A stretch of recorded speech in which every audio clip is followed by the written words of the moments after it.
2022 সালের শুরুর দিকের কথা, যখন ক্রিপ্টোকারেন্সি, ফোর্থ ইন্ডাস্ট্রিয়াল রেভলিউশন বা আর্টিফিশিয়াল ইন্টেলিজেন্সি সম্পর্কে আমরা খুব বেশি কিছু জানি না।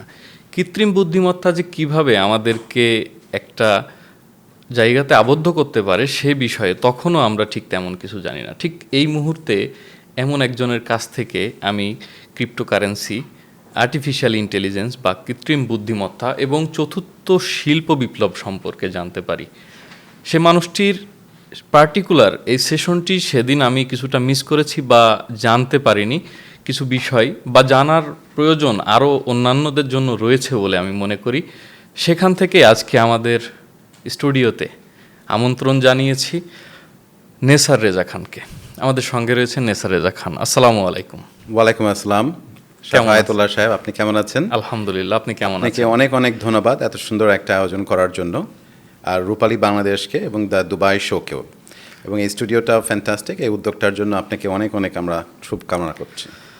আমরা আপনাকে জানি একজন উদ্যোক্তা বা একজন প্রবাসী হিসেবে। এর বাইরে আপনি একজন টেক এক্সপার্ট এবং বিভিন্ন সময় আপনাকে আর্টিফিশিয়াল ইন্টেলিজেন্সি, কৃত্রিম বুদ্ধিমত্তা, ক্রিপ্টোকারেন্সি, রোবোটিক্স এবং এমনকি ওয়েব 3 মতো এই যে ক্রিটিক্যাল যে সমস্ত বিষয়গুলো রয়েছে টেক দুনিয়ায়, এই অ্যাডভান্স লেভেলের টেকনোলজি নিয়ে আপনাকে কাজ করতে দেখি। আসলে এই বিষয়গুলো নিয়ে আপনার সঙ্গে আজকে আলোচনা করব।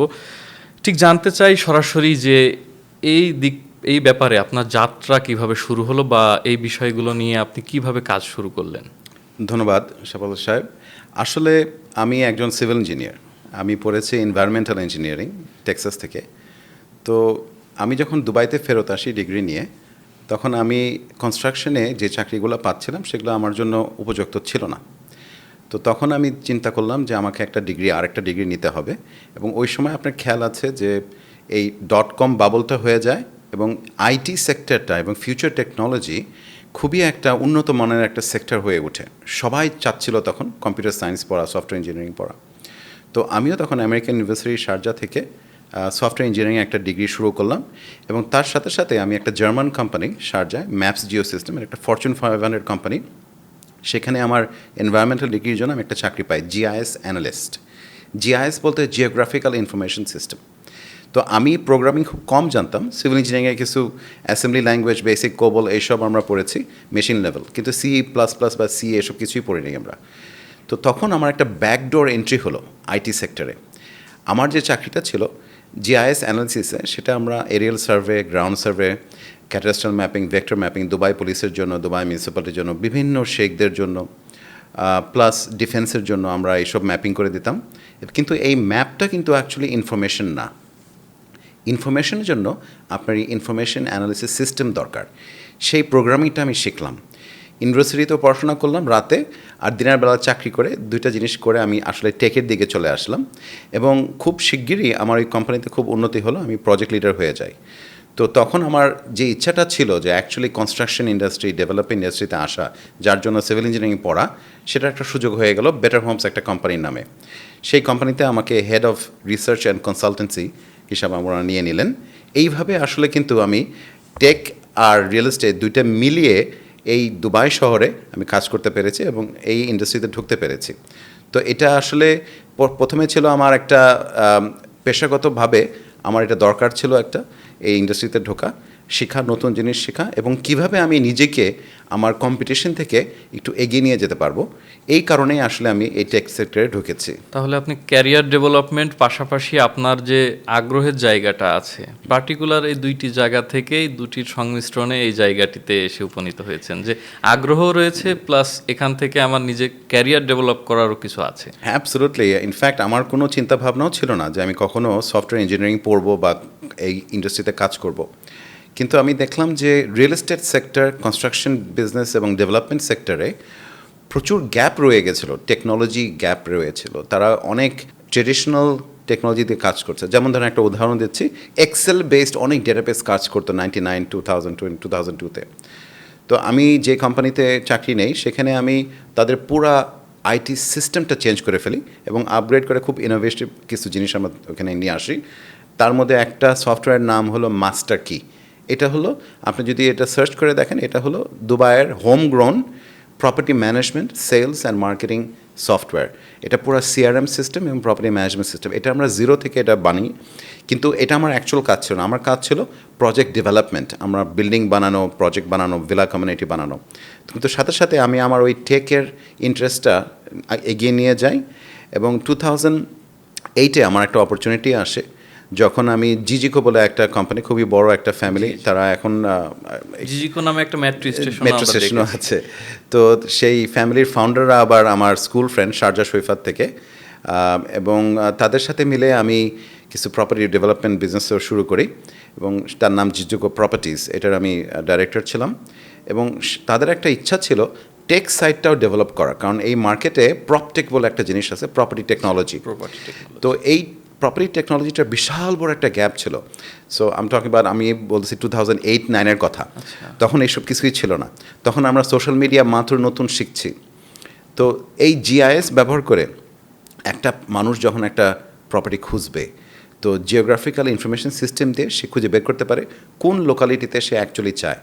প্রথমে আগে সেলসম্যানরা চেষ্টা করে একটা মানুষের উপরে কিছু চাপায় দিতে, সেটা না করে একটা এন্ড ইউজার আমাদের সফটওয়্যার, আমাদের এই গ্রাফিক্যাল ইউজার ইন্টারফেস দিয়ে সে এক্স্যাক্ট যে প্রপার্টিটা চাচ্ছে, যে এলাকায় চাচ্ছে, কোন স্কুলের কাছে, কোন হসপিটালের কাছে বা তার কাজের কাছে, সেইভাবে সে প্রথমে সার্চটা শুরু করতে পারে। এইভাবে বেটার হোমসের যে ওয়েবসাইটটা bhomes.com, এখানে মাসে 1 মিলিয়ন ইমপ্রেশন আসা শুরু করলো। তো এইভাবে বেটার হোমস তখন নাম্বার 1 হয়ে গেল। আমি যখন ঢুকছি তখন বেটার হোমসে 50 জন টোটাল স্টাফ ছিল। আমি যখন ওদেরকে ছেড়ে জিজিকোতে চলে যাই তখন 700 ছিল। এটার মূল কারণ হলো ইনোভেশন। এই ইনোভেশনের মূল কারণ হলো টেকনোলজি অগমেন্ট করা আমাদের রেগুলার যে কাজটা আছে তার সাথে। যেহেতু টেক রিলেটেড কথা বলতে গিয়ে আমরা আসলে দুবাই প্রপার্টি বা দুবাই রিয়েল এস্টেটের দিকেও কিছুটা চলে যাচ্ছি, সেখান থেকে আপনার কাছে জানতে চাওয়া, বর্তমানে দুবাই রিয়েল এস্টেট যে জায়গাতে এসে পৌঁছেছে এবং দিনকে দিন যে জায়গাতে যাচ্ছে দুবাই রিয়েল এস্টেট, মানে অকল্পনীয়। আজ থেকে 5 বছর 7 বছর আগে একটা জায়গায় একজন মানুষ প্রপার্টি কিনছে, এটা ডাবল রিটার্ন আসছে এখন। সব মিলিয়ে এই যে দুবাই রিয়েল এস্টেটের এই যে আমূল পরিবর্তন বা এই ডেভেলপমেন্টের পিছনে টেক রিলেটেড বিষয়গুলো কিভাবে কাজ করেছে বা এই উন্নতির পিছনের কারণগুলো কি বলে মনে করেন? 2016-17-এ আমার কিছু পার্টনার, যাদের নাম অলরেডি নিয়ে এনেছি, তাদের সাথে মিলে আমি একটা ব্লক চেইন কোম্পানি তৈরি করি, লাইট স্পিড ফার্ম। তো এই লাইট স্পিডের মেইন কাজ ছিল প্রথমে টোকেনাইজেশন মানে দুবাই মিউনিসিপ্যালিটি আন্ডার যতগুলো পার্সেল আইডি আছে প্রত্যেকটা ল্যান্ডের, প্রত্যেকটা প্লটের, এগুলো কিছু বিষয় আবার কনফিডেন্সিয়াল, কিন্তু আমি যেগুলো আমি শেয়ার করতে পারবো সেটা বলছি। সেই পার্সেলগুলো আমরা ব্লক চেন একটা সার্ভারের মধ্যে আমরা পার্সেলাইজ করি, টোকেনাইজ করা এবং পার্সোনালাইজ করা। এটাতে হয়ে যায় কি পুরো জিনিসটা ডিজিটাল হয়ে যায়। এবং কেউ যদি সিঙ্গাপুর বসে দুবাই রিয়েল এস্টেট মার্কেটে একটা অ্যাপার্টমেন্ট কিনতে চায় এবং যে মালিক সে বসে আছে লন্ডনে, সেই ট্রানজ্যাকশনটা তারা দুবাই না এসেও করতে পারে। এটারই নাম হলো REST, real estate self transaction. কিন্তু এটার পিছনে কি কাজ করতেছে? Block chain database server. এই ব্লক চেইন সার্ভারটা আমরা দুবাই ইমিগ্রেশন এবং GDRF-এর সাথে কানেক্ট করে দিই, আর সাথে সাথে দুবাই মিউনিসিপ্যালিটি পার্সেল আইডি, প্লটের যে ডিমার্কেশন এবং তাদের যে অ্যাকচুয়াল অ্যাফেকশন প্ল্যানগুলো আছে সেটা আমরা ডিজিটাইজ করে ফেলি। আর একই সাথে দুবাই ল্যান্ডস ডিপার্টমেন্ট, যারা অথরিটি, যারা এই ট্রানজ্যাকশনটাকে ভ্যালিডেট করবে, তো এই ব্লক চেইনটার নাম হলো private and close block chain, কারণ এটা কমপ্লিটলি কন্ট্রোল এবং প্রাইভেট। আবার আপনারা বিটকয়েনের নাম শুনছেন, বিটকয়েন হলো public and open block chain actually. তো এটার পার্থক্য খুবই বেশি। একটাতে আপনি পুরো জিনিসটাকে কন্ট্রোল করতে পারতেছেন এবং ট্রানজ্যাকশনগুলো আপনি ভ্যালিডেট করতে পারতেছেন, আর আরেকটাতে যে মাইনার আছে তারা কিন্তু পাবলিক মাইনার। তো আপনি যদি একটা বিটকয়েন কিনেন, তো অনেকগুলো মাইনার আছে, তারা সেই জিনিসটাকে অ্যাপ্রুভ করতে হবে। এবং এই ডেটাবেসটা কিন্তু ডিসেন্ট্রালাইজড। তো ব্লকচেন, আমি জাস্ট সংক্ষেপে একটু বলি যে ব্লকচেনের সাথে যত রকমের আগের যে ট্রেডিশনাল ডেটাবেস সিস্টেমগুলো ছিল, তার পার্থক্যটা হলো ব্লকচেন কিন্তু একটা লাইভ ডেটাবেস। আপনি অনলাইনে লাইভ ব্লকচেনকে পাবেন এবং লাইভ আপনি ডেটাবেস আপডেট করতে পারবেন, এবং আপনি একবার যখন একটা ডেটা এন্ট্রি করবেন ব্লকচেনে, এটার কোনো দিন কেউ চেঞ্জ করতে পারবে না। যে অ্যাডমিন, যার ফুল ব্লকচেন রাইটস আছে ওই ব্লকচেনটার উপরে, সেও কিন্তু এই ব্লকচেনটাকে চেঞ্জ করতে পারবে না। সে আরেকটা নতুন ক্রিয়েট করতে পারবে, কিন্তু এই ব্লকচেনটা টাইম অ্যান্ড স্ট্যাম্প হয়ে থাকবে এবং এটা ইমিউটেবল হয়ে যাবে, এবং যে কোনো কোর্ট এভিডেন্স হিসাবে এই ব্লকচেনটা তারা অ্যাকসেপ্ট করে আজকে। তো ব্লকচেনের এটা হলো বেসিক ফাউন্ডেশন, এবং এই ডেটাবেসটা আসছে বিটকয়েনের কারণে। বিটকয়েনের যে ফাউন্ডার সেই কিন্তু ব্লক চেনটাকে অ্যাকচুয়ালি আবিষ্কার করে বিটকয়েনটাকে সিকিউর করার জন্য, যাতে এই ইনফরমেশনটা কেউ চুরি করতে না পারে এবং এটা হ্যাক যাতে না করতে পারে। আমরা জানি যে অনেক সময় বিটকয়েন হ্যাক হয়ে থাকে, কিন্তু বিটকয়েনটা হলো একটা এক্সচেঞ্জ এবং ক্রিপ্টোকারেন্সি সেই এক্সচেঞ্জটার উপরে এক্সচেঞ্জ করা হয়। এটা নিচে কিন্তু এক বেসিক লেভেলে ডেটাবেসটা কন্ট্রোল বাই ব্লক চেন, সেই ব্লক চেনটা কিন্তু কেউ হ্যাক করতে পারতেছে না। তো এখন যেভাবে আমরা ইউজ কেস দেখছি ব্লক চেনের, তো আমি কিছু উদাহরণে কি যাব, যে দুবাই হেলথ অথরিটি 2016-এ হিজ হাইনেস শেখ হামদান, যে আমাদের ক্রাউন প্রিন্স দুবাইয়ের, ওনার নির্দেশে স্মার্ট গভর্নমেন্ট তৈরি করার জন্য দুবাই হেলথ অথরিটির যত হেলথ রিলেটেড ডেটাবেস আছে প্রত্যেকটা ইন্ডিভিজুয়ালের, এই প্রত্যেকটা ক্লিনিক থেকে প্রত্যেকটা হসপিটাল থেকে এই ডেটাবেসগুলো একটা ব্লক চেইন সার্ভারে, private and close block chain সার্ভারে এটা ডিজিটাইজ করা হয়। এরপরে প্রত্যেকটা ক্লিনিক এবং হসপিটালকে ইউজার বেসড অ্যাক্সেস রাইটস দেওয়া হয়। যেমন একটা ডাক্তার, উনি যদি একজন অর্থোপেডিক ডাক্তার হন, সে হার্ট রিলেটেড কোনো ইনফরমেশন হয়তো তার কাছে থাকবে না, বা স্কিন রিলেটেড কোনো ইনফরমেশন তাকে থাকবে না। কিন্তু একটা পেশেন্ট যখন যাবে তার কাছে, এমআরআইটা স্ক্যান করলেই সে কিন্তু তার পুরো হিস্ট্রি জেনে যাবে, অর্থোপেডিক রিলেটেড হিস্ট্রি। তাকে ওইসব প্রশ্নও করতে হবে না কিন্তু। তো একজন গেল হাঁটুর ব্যথা নিয়ে, তো বলতেছে যে এখন আসলে কেন ব্যথাটা হয়েছে, বাতের ব্যথা হতে পারে, ইউরিক অ্যাসিড, গাউট, অনেক রকমের প্রবলেম হতে পারে। কিন্তু সেই ডাক্তার কিন্তু এআইটা ব্লক চেনের উপরে থাকবে, আর্টিফিশিয়াল ইন্টেলিজেন্স। তো ব্লক চেন অরিজিনালি মনে করেন 97, 98, 1989-এর দিকে এটা ইনভেশন করা হয়, কিন্তু অ্যাকচুয়াল ডিসকভারিটা আমরা সবাই জানতে পারি 2009-10-এর দিকে। ফাইন্যান্সিয়াল ক্রাইসিস যখন গ্লোবালি হচ্ছিল, তখন আমরা জানতে পারি ব্লক চেনের ব্যাপারে। তো এআইটা ব্লক চেনের উপরে যদি কাজ করে অ্যাজ এ ইউজার ইন্টারফেস, তাহলে সেই ডাক্তারটা যদি ইনপুট করে যে একটা পেশেন্টের হাঁটুতে ব্যথা, এই পেশেন্টের হিস্ট্রি দেখে আমাকে বলো কী কী কারণে হতে পারে। আমরা কিন্তু দেখতে পাচ্ছি না ডাক্তারের স্ক্রিনটা, দুবাইতে এখনও হচ্ছে, এটা আবুধাবিতেও হচ্ছে। ডাক্তার কিন্তু ওই এআই তাকে একটা রিপোর্ট দিয়ে দেয় যে এই সিমটম অনুযায়ী কী কী কন্ডিশন হতে পারে, এবং ডাক্তার সে আবার ফিজিক্যালি, সে অ্যানেকডোটালি সেটা চেক করে, সে আবার এটা অ্যানালিসিস করে আমাদেরকে একটা ডায়াগনোসিস করতেছে।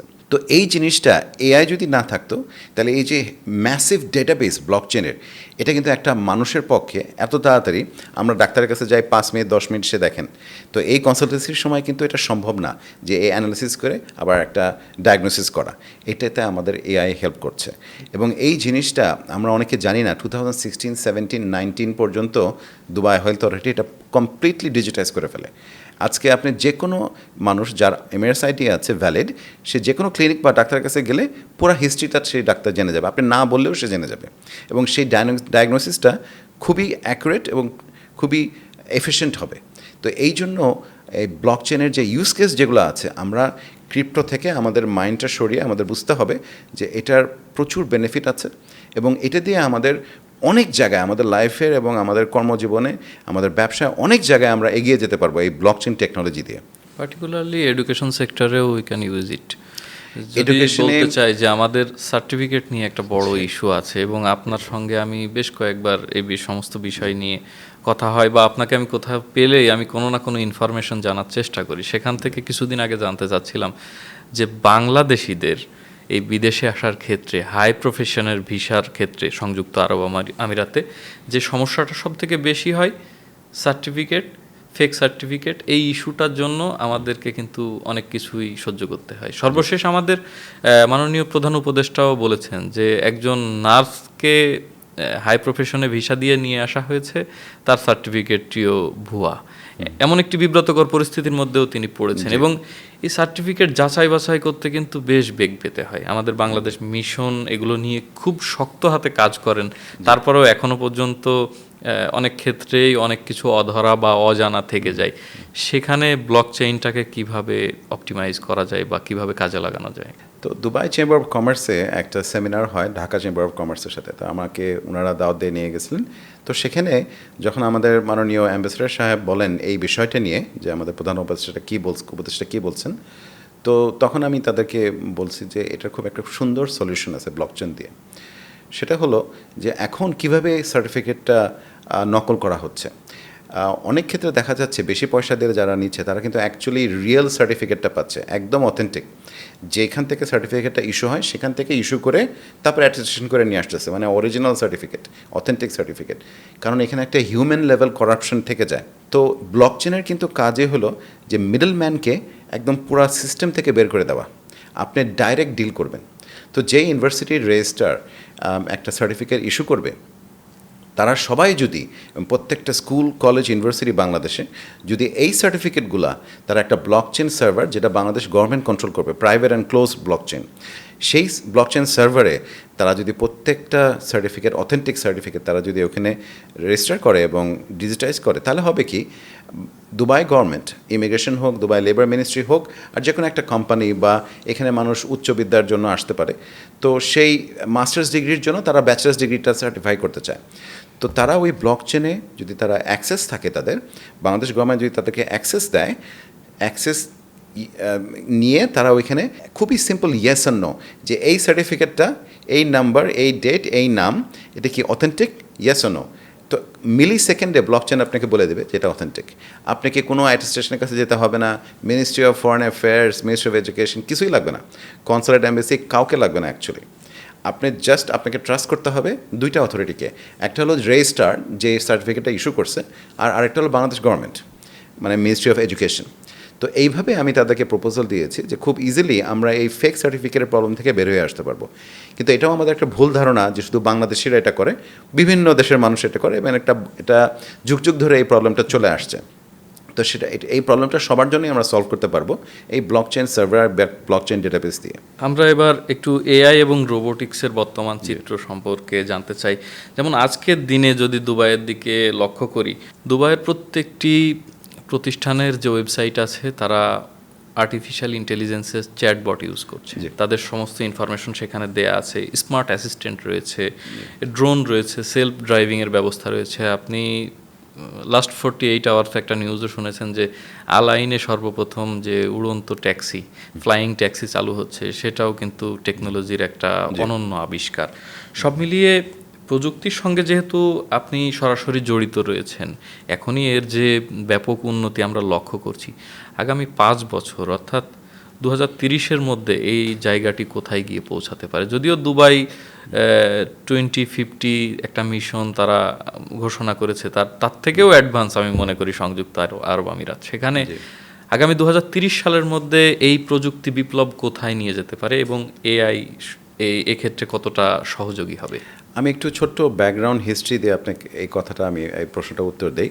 সেটা হলো, আমরা যখন ইউনিভার্সিটিতে পড়তাম তখন উইন্ডোজ 95ও ছিল না। প্রথম উইন্ডোজ যেটা বের হয়েছে 95, সেটাও ছিল না। আমরা মেশিন লেভেল কিছু অপারেটিং সিস্টেম ইউজ করতাম, যেমন ইউনিক্স বলে একটা সিস্টেম ছিল, এটা আমরা খুব বেশি ইউজ করতাম। তো একটা ল্যাবে একটা সুপার কম্পিউটার থাকতো এবং তার সাথে আমরা বলতাম ডাম টার্মিনাল, মানে কোনো কম্পিউটার নাই, শুধু টার্মিনালটা, একটা কিবোর্ড, একটা মাউস, একটা স্ক্রিন, দ্যাটস ইট। এবং ওই সুপার কম্পিউটারটা ইউজ করে আমরা সবাই ইন্টারনেটে লগ ইন করতাম। এবং আমরা কিন্তু আবার ওই ল্যাবে বসে লোকাল এরিয়া নেটওয়ার্ক দিয়ে IRC, ইন্টারনেট রিলে চ্যাট সিস্টেমটা ইউজ করতাম। আজকে যেটা আমরা চ্যাটবট ইউজ করছি, এটার হলো মানে দাদা বলতে পারেন, বা যে ইনিশিয়াল ভার্সনটা। তো আমরা অনেক সময় ভুল করে থাকি এবং এক্সপার্টরা এটা ভুল করে আসলে বর্ণনা দেন যে ওয়েব 1.0, যেখানে কোনো ইন্টারাকশন ছিল না, আপনি শুধু একটা লাইব্রেরির মতন ইন্টারনেটে গিয়ে শুধু পড়তে পারবেন, এটা কিন্তু অ্যাকচুয়ালি রং পারসেপশন। হ্যাঁ, এটা ঠিক যে আপনার লাইব্রেরির মতন পড়তে পারতেন ওয়েব 1.0, কিন্তু এই IRC কিন্তু তখনও ছিল। আপনি চিন্তা করেন, আপনি ছোটোবেলা যদি চিন্তা করেন যে 25 বছর আগেও কিন্তু মানুষ এরকম চ্যাট করতে পারতো, এটা খুবই সিম্পল চ্যাট হতো, এবং চ্যাটের পিছনে কিন্তু অ্যাকচুয়ালি ওয়ানস অ্যান্ড জিরোস, এই বিটস অ্যান্ড বাইনারিজ। ওয়েব 2.0 আসাতে আমরা দেখলাম যে ডিজিটাল একটা রেভলিউশন হয়ে গেলো, স্পেশালি সোশ্যাল মিডিয়া চলে আসলো। তো সোশ্যাল মিডিয়ার কারণে আমাদের ইন্টারাকশনটা আরও বেশি হলো, এবং বিভিন্ন মিডিয়ামে আমরা কিন্তু এই কনভারসেশনটা এবং ইন্টারাকশনটা করতে পারছি। আর ওয়েব 3.0 যেহেতু আমি এটা এক্সপ্লেন করছি, তো এইটার মূল ডিফারেন্সিয়েটিং পয়েন্টটাই হলো যে একটা ব্লকচেন কাজ করছে পিছনে।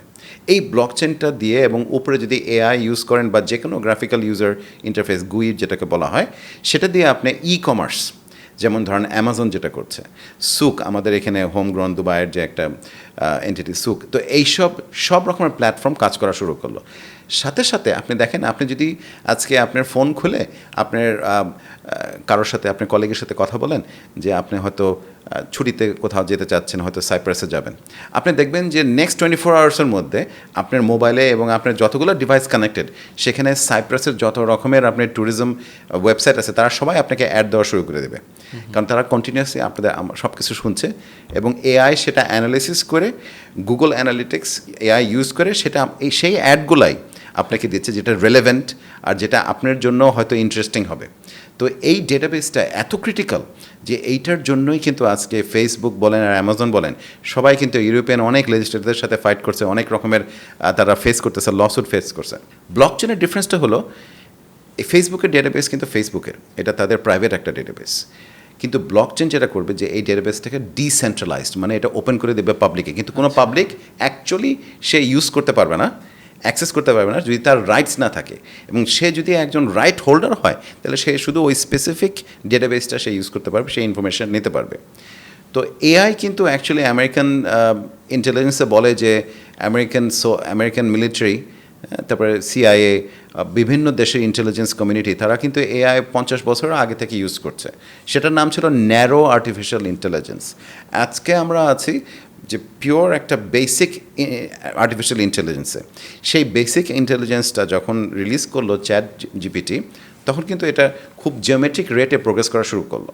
তো ইলন মাস্ক বারবার আমাদেরকে সতর্ক করে দিয়েছেন যে যখনই আমরা এআইকে মানে লুজ করে দিব, তখন কিন্তু তারা নিজেরা সেলফ অ্যাওয়ারনেসের মতন একটা শেখা শুরু করবে। অ্যাকচুয়ালি এটা কখনোই সম্ভব না যে একটা এআই সেলফ অ্যাওয়ার হবে, কিন্তু আমরা টার্মটা ইউজ করি খুবই লুজলি। এটার মানে হলো, যদি দুইটা এআই সিস্টেম যদি আপনার কাছে থাকে, মনে করেন আমেরিকার ইস্ট কোস্টে একটা, ওয়েস্ট কোস্টে একটা, তারা যদি কথা বলে নিজেরা দুজনে, তারা কিন্তু খুব কয়েক মিলি সেকেন্ডে একটা নতুন ভাষা তৈরি করে ফেলতে পারে, প্রোগ্রামিং ল্যাঙ্গুয়েজ একটা নতুন ভাষা, এবং সেই ভাষা যদি তারা কমিউনিকেট করে, তাহলে কিন্তু পৃথিবীর কেউ এটা বুঝতে পারবে না, এবং তারা কী নিয়ে কমিউনিকেট করতেছে এবং কী বলছে, এবং তারা কী মিশন তাদের, এবং তাদেরকে কী প্যারামিটার ডিফাইন করে দেওয়া আছে, তার মধ্যে থেকে তারা কোনো গণ্ডগোল করবে কি না সেটাও কিন্তু আমরা জানি না। তো এইসব কিছু আমাদের ফিয়ার রয়ে গেছে এআইয়ের ব্যাপারে, এবং এই ফিয়ারগুলো যখন আমরা ওভারকাম করতে পারবো, তখন আসবে জেনারেল আর্টিফিশিয়াল ইন্টেলিজেন্স। এই জেনারেল আর্টিফিশিয়াল ইন্টেলিজেন্সটাই হবে নেক্সট লেভেল অফ অ্যাওয়ারনেস। কিন্তু এই অ্যাওয়ারনেসটাও ভুল ধারণা, যদি আমরা মনে করি যে হিউম্যান বিইংকে রিপ্লেস করা যাবে না, কিন্তু হিউম্যান বিইংয়ের অলমোস্ট 99% ক্যারেক্টারিস্টিক্স একটা এআই রোবট কিন্তু মিমিক করতে পারবে। আমরা মনে করি যে একটা সাইকোলজিস্ট বা সাইকিয়াট্রিস্ট, সে যখন ডায়াগনোস করে তার পেশেন্টকে, তখন সে অনেক রকমের সিগন্যাল দেখে এবং সব রকমের সিমটম বুঝে তারপরে সে ডায়াগনাইজ করে। তো একটা রোবটের পক্ষে এটা সম্ভব না, এটা হলো আমাদের ধারণা। কিন্তু আমার যদি কয়েক 100 মিলিয়ন ডেটাবেস একটা সাইকোলজিস্টের কাছ থেকে, সাইকিয়াট্রিস্টের কাছ থেকে ওয়ার্ল্ড ওয়াইড আমি যদি একটা এআইকে ফিড করতে পারি, সেই এআই কিন্তু ওই ডাক্তারের চেয়েও মাচ বেটার ডায়াগনোসিস করতে পারবে। কিন্তু তার মানে এই না যে এআইয়ের অ্যাওয়ারনেস আছে, তার কোনো ওই অ্যাকচুয়াল ওই স্পিরিচুয়াল বা মেন্টাল কোনো অ্যাওয়ারনেসটা নাই, এবং সেটা আমার মনে হয় না কখনো সম্ভব, কারণ আমরা আল্লাহর ক্রিয়েশন, তো এটা অলমোস্ট ইম্পসিবল। কিন্তু আমি যে কাজটা করতে পারবো, যেটা আমার অ্যানালিসিস করে ডায়াগনোসিস করে একটা কনক্লুশনে যাওয়া, সেটা যেতে আমাদের 1 মাস একটা জিনিস লাগতে পারে। একটা কোরআন পড়া স্টাডি করে সেখানে কয়েকটা শব্দ কত হাজারবার রিপিট করা হয়েছে, সেটা আমাদের ডায়াগনোস করতে কয়েক সপ্তাহ লেগে যেতে পারে। কিন্তু একটা এআই আজকে এটা মিলি সেকেন্ডে করে দিতে পারে। তো আমাদের চাকরি ঠিকই থাকবে, আমাদের জব লস হবে না, কিন্তু আমাদের স্কিলগুলো একটু চেঞ্জ করতে হবে। আমাদের এআইকে ইউজ করতে হবে। এআই হলো আমাদের ফ্রেন্ড এবং অ্যাসিস্ট্যান্ট, এবং এআই যদি আমরা ইউজ করি, তাহলে আমাদের যে চাকরিটা করতেছে, সেটা যে কাজটা করতেছে বা যে বিজনেসটা, সেটা আরও মাচ বেটার করতে পারবো।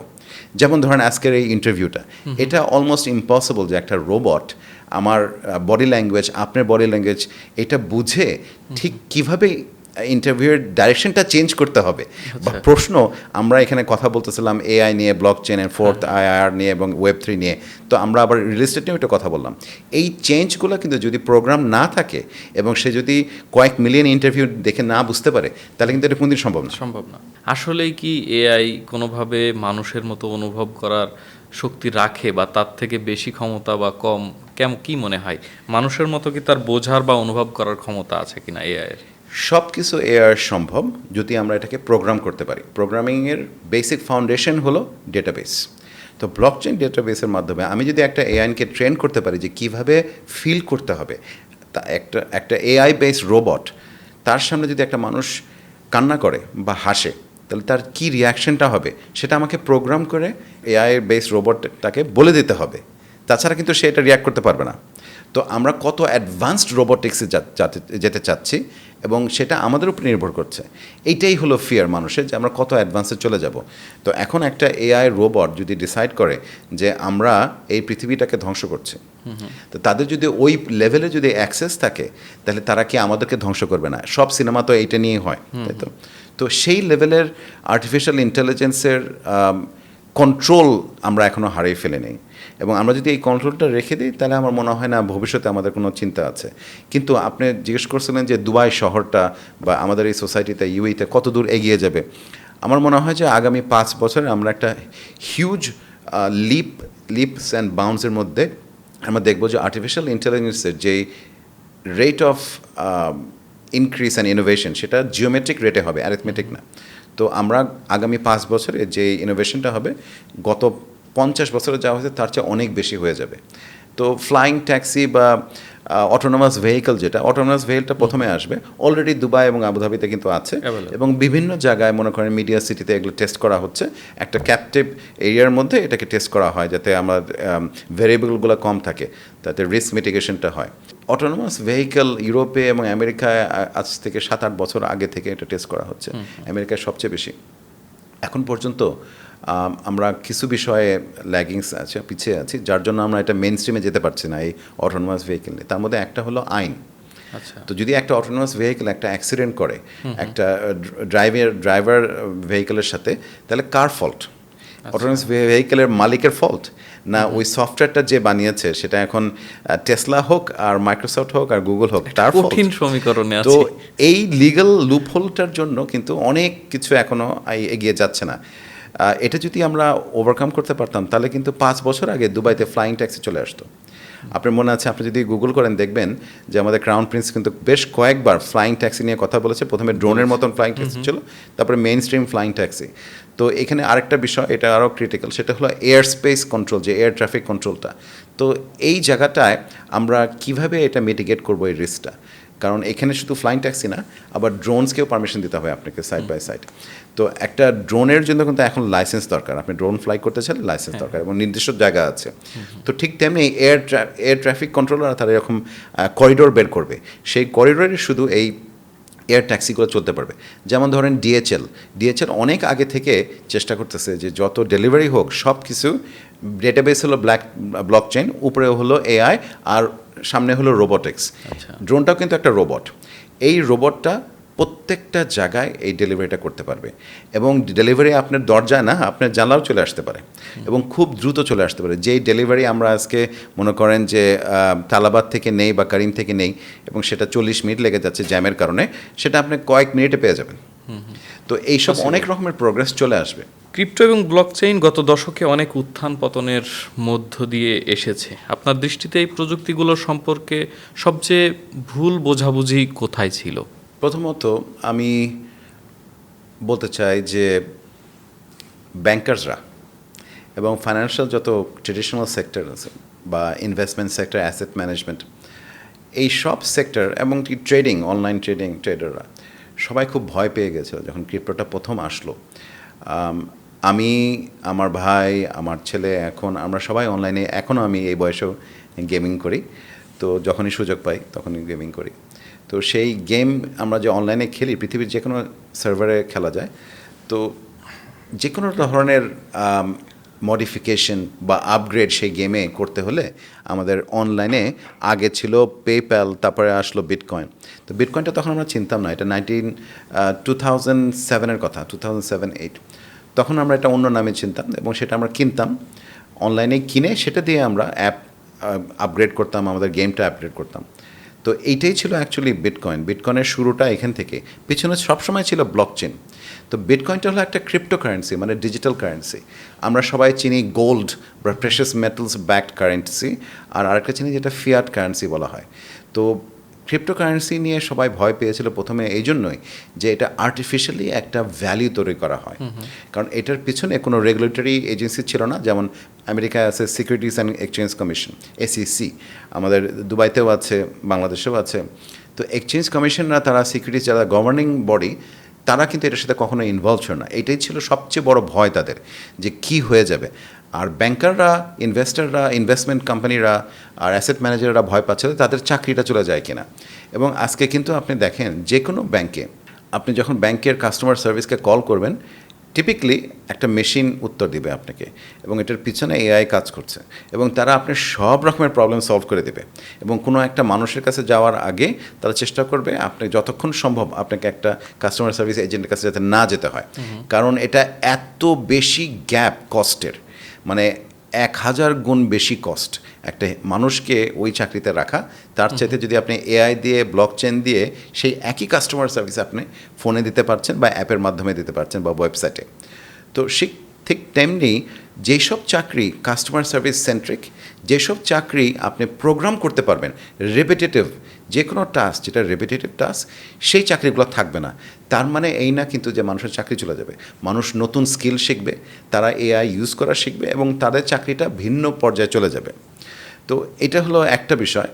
আর আমরা এখন দেখতে পাচ্ছি যে ব্লকচেন নিয়ে যারা কাজ করছে, তারা সব ধরনের প্রবলেম সলভ করার চেষ্টা করতেছে। তো সেটা AI দিয়ে হোক আর রোবোটিক্স দিয়ে হোক, তো এই তিনটা মিক্স করেই কিন্তু মেইন উদ্যোগগুলো আসতেছে, মেইন সলিউশনগুলো বের হয়ে যাচ্ছে। আমাদের অনেক লাইফে প্রবলেম যেগুলো আছে সেগুলো আস্তে আস্তে এইভাবেই সলভ হবে, এবং আর্টিফিশিয়াল ইন্টেলিজেন্স দিয়ে আমরা অনেক উন্নতি করে যাব মানুষ হিসাবে। দুবাই ও বাংলাদেশের অনেক তরুণরা এখন বর্তমানে আমি মনে করি বাংলাদেশের 90% ইয়াং জেনারেশনের 90%ই টেক এক্সপার্ট মোটামুটি। সবার হাতে স্মার্টফোন আছে, এবং যে কোনো ইনফরমেশন সহজে জানার জন্য তাদের যথেষ্ট সুযোগ রয়েছে। ইন্টারনেট অ্যাভেলেবল, সব জায়গায় ওয়াইফাই রয়েছে, ডাটা কানেকশন রয়েছে। সব মিলিয়ে এই তরুণদের যদি আপনি ওয়েব3-তে কাজের কথা বলেন, যে তারা ওয়েব3-তে কীভাবে কাজ করতে পারে এবং সেখান থেকে কিভাবে তারা আরও এক্সপার্ট হতে পারে এবং ভালো মানের একটা আউটপুট বের করতে পারে, কিভাবে?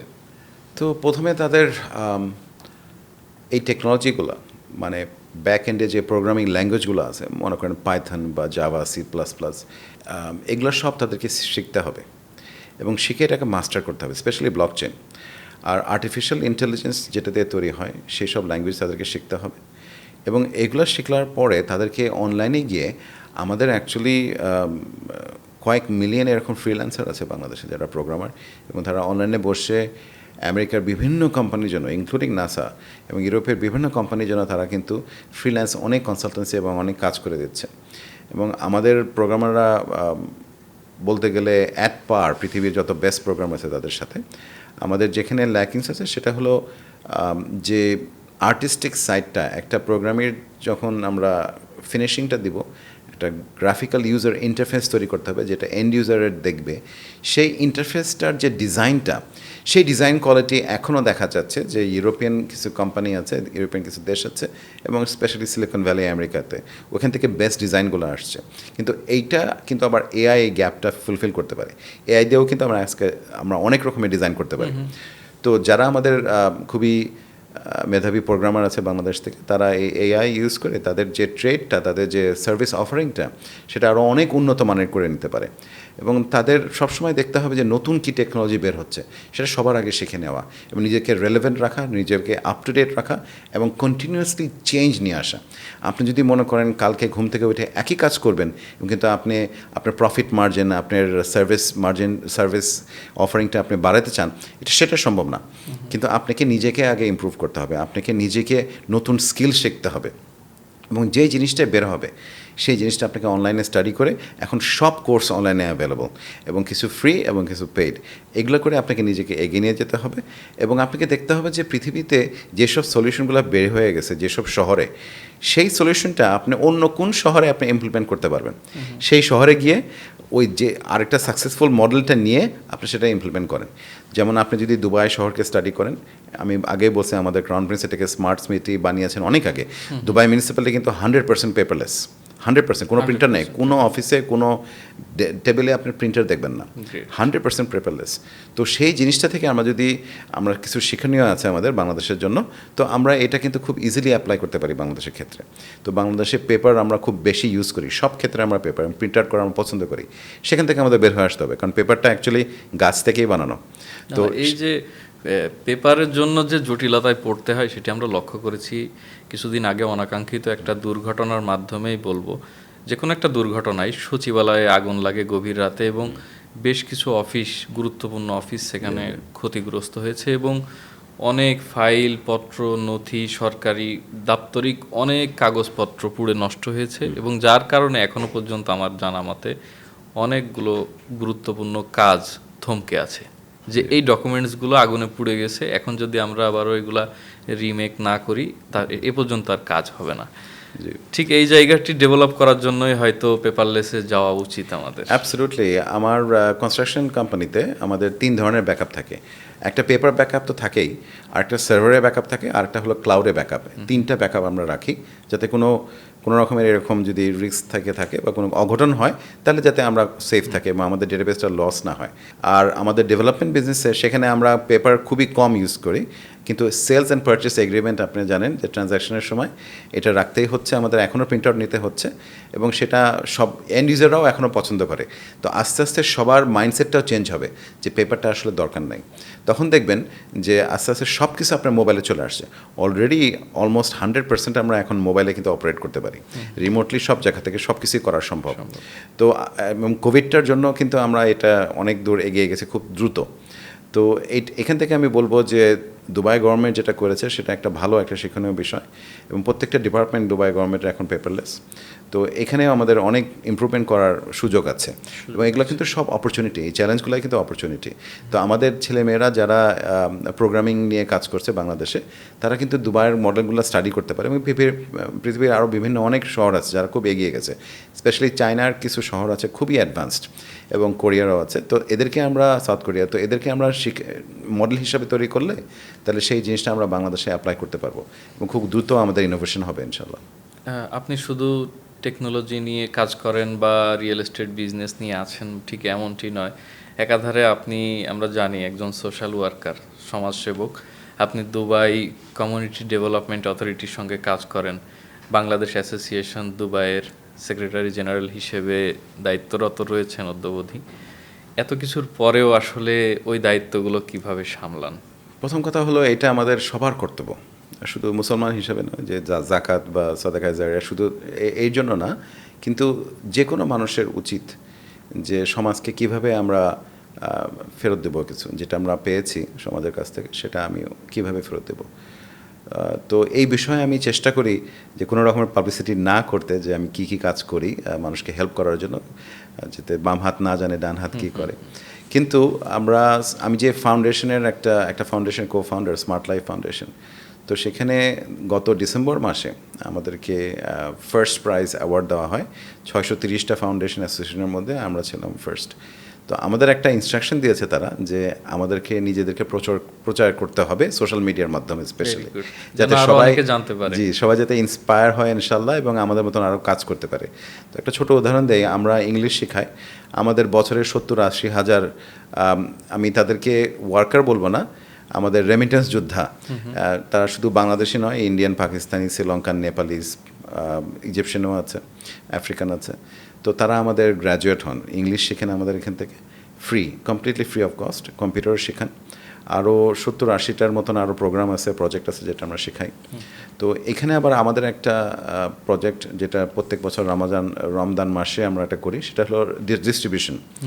প্রথমে আমরা ইফতার ডিস্ট্রিবিউশন করতাম, তো গত বছর আমরা প্রায় 70,000-এর বেশি ইফতার ডিস্ট্রিবিউট করি শুধু দুবাই শহরে বিভিন্ন ক্যাম্পে। তো এটা আমরা কখনো প্রচার করি না। তো এই যে একটা ম্যাসিভ অপারেশন, তো দিনে মনে করেন প্রায় 5 থেকে 7 হাজার ইফতার দিচ্ছি আমরা। তো সেটা করতে গেলে দেখা যায় যে আমাদের ব্যাক এন্ডে যদি ডেটাবেস সাপোর্টটা এবং যে চেকস অ্যান্ড ব্যালেন্সেস, যে প্রোটোকলগুলো, যে প্যারামিটারগুলো, সেটা যদি পারফেক্ট না হয় তাহলে কিন্তু আমাদের সাংঘাতিক একটা স্ট্রিঞ্জেন্ট একটা রিপোর্টিং লাইন আছে। আমাদের ইন্টারনাল অডিট করতে হয়, এক্সটার্নাল অডিট করতে হয়, আবার সিডিএ আমাদেরকে অডিট করে। সেই অডিটটা কমপ্লায়েন্স করতে গেলে আমাদের এই টেকনোলজি ইউজ করতে হচ্ছে। তো সেখানে আমরা ব্লকচেন ডেটাবেস ইউজ করি। প্রত্যেকটা রেমিটেন্স যোদ্ধা যারা আমাদের কাছ থেকে ইফতার হোক আর ত্রাণ হোক নিচ্ছে, তাদের একটা ডেটাবেস আমরা কালেক্ট করে রাখি এবং সেটা মিলি সেকেন্ডে কালেক্ট করছি তাদের এমএরএস আইডি থেকে। তো এমএরএস আইডিতে সব ইনফরমেশন আছে। তো যখন তাদেরকে আমরা একটা ইফতার দিই তখন এমএরএস আইডিটা আমরা স্ক্যান করে রেখে দিই। তো যখন এমএরএস এনবিডি বলে যে আমরা তোমাদের ডোনার, আমরা 10,000 ইফতার দিব এই রমজান মাসে, কিন্তু আমরা এইটা ট্র্যাক করতে চাই যে এই 10,000 ইফতার কি অ্যাকচুয়ালি যাদের পাওনা, যাদের দরকার, যারা নিডি, তাদের কাছে যাচ্ছে কিনা, তাদেরকে প্রমাণ করার জন্য লোকেশন ইনফরমেশন এবং কার কাছে গেল অ্যাকচুয়ালি, সেই পুরো ডেটাবেসটা কিন্তু আমরা সিডিএ প্রথমে নেয়, সেটা অ্যাপ্রুভ হয় এবং সেটা আবার যে ডোনার বা ক্লায়েন্ট এমএরএস এনবিডি তার কাছে চলে যাচ্ছে। তো এরকম বিভিন্ন ক্লায়েন্টের সাথে আমরা কাজ করি এবং বিভিন্ন কনস্ট্রাকশন কোম্পানি বলেন বা ট্রেডিং কোম্পানি যাদের এরকম ওয়ার্কার আছে তাদের সাথে আমরা কাজ করি। এই বিষয়গুলোতে দেখা যাচ্ছে যে এআই এবং ব্লকচেন আমাদেরকে খুব হেল্প করে যাতে আমাদের এফিসিয়েন্সিটা বাড়ে। আমরা যত বেশি এফিসিয়েন্ট হব তত বেশি মানুষকে আমি হেল্প করতে পারবো। তো আমাদের কাজ হলো যে একটা মানুষকে আমি খাবার না দিয়ে তাদেরকে যদি একটা চাকরি দিতে পারি, চাকরি দেওয়ার আগে তাকে কী কী স্কিলস শেখানো যাবে। তো স্মার্ট লাইফ ফাউন্ডেশনের মেন কাজটা হলো স্কিল শেখানো। তো স্কিল শিখে তাদের লাইফটা চেঞ্জ করে দেওয়া। তো এই ফাউন্ডেশনের মাধ্যমে আমি প্রচুর মানুষকে হেল্প করতে পেরেছি। আমি চেষ্টা করি বাংলাদেশিকে বেশি হেল্প করতে। আর একটা আমাদের সেগমেন্ট আছে বাংলাদেশিরা, যারা এই সেগমেন্টে আসলে তারা অনেক রকমের বাধা এবং অনেক রকমের যন্ত্রণার মধ্যে আছে, অনেক রকমের অসুবিধার মধ্যে আছেন, যাদের ভিসা নাই। কিন্তু আনফর্চুনেটলি গভর্নমেন্টের আন্ডারে আমরা সিডিএতে কাজ করি, সো তাদের সাথে আমরা ডাইরেক্টলি কাজ করতে পারি না। তো আমি Sharjah association, Bangladesh association, Dubai, এদের মাধ্যমে আমরা এরকম আউটরিচ প্রোগ্রাম করি। রোলার মতন জায়গা, সাতোয়া, নাইফ, বিভিন্ন জায়গায় আমরা যাই, মোহেসনা, আলখোজ, সেখানে লেবারদের সাথে আমরা কাজ করি। তাদের সাথে আমরা চেষ্টা করি তাদের সুবিধা অসুবিধাগুলো জানা এবং কনসালটেন্টের মাধ্যমে তাদের উপকার করা, যে কোনো বিষয়ে, সেটা লিগ্যাল হোক, ফাইন্যান্সিয়াল হোক। এবং দেখা যায় যে বেশিরভাগ ক্ষেত্রে খুব অল্প বিদ্যার জন্য তারা অনেক রকমের অসুবিধায় ফেস করে। তো সেটা যদি আমরা ওভারকাম করতে পারি, আমরা কমিউনিটি হিসাবে, আমরা যারা নন রেসিডেন্ট বাংলাদেশে যারা থাকি ইউএতে, আমার মনে হয় এটা আমাদের শুধু কর্তব্য না, এটা আমাদের আসলে এটা একটা ম্যান্ডেটরি বিষয় যে আমাদের এটা করা উচিত এবং সবাইকে নিয়ে মিলেমিশে থাকা উচিত এবং সবার উন্নতি যাতে হয় সেটা দেখা উচিত। তাহলে হবে কি, আমরা ব্র্যান্ড বাংলাদেশটাকে এগিয়ে নিয়ে যেতে পারবো। আমাদের যে পরিচিতি এবং আমাদের যে একটা সম্মান আছে এখানে, সেই সম্মানটা আরও উপরে নিয়ে যাওয়া যাবে ইনশাল্লাহ। হ্যাঁ, অসংখ্য ধন্যবাদ। খুবই সুন্দর আলোচনা আপনার কাছ থেকে শুনছিলাম। আসলে প্রত্যেকটি কথা এবং প্রত্যেকটি পয়েন্টই আসলে খুবই গুরুত্বপূর্ণ।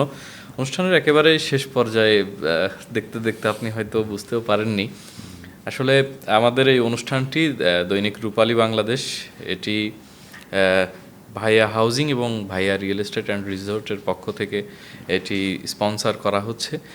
ভাইয়া হোটেলস এবং ভাইয়া রিসোর্ট কাজ করে বাংলাদেশের বেশ কিছু বিগ এবং মেগা প্রজেক্ট নিয়ে, অদ্যাবধি তারা কাজ করছে। রিয়েল এস্টেট এবং এই হোটেল রিসোর্টে ইনভেস্টে আপনার আসলে কি মনে হয়, এখানে কেমন সুযোগ রয়েছে এবং এই ইনভেস্টটা কতটুকু অথেন্টিক এবং কতটুকু সফলতা বয়ে আনবে?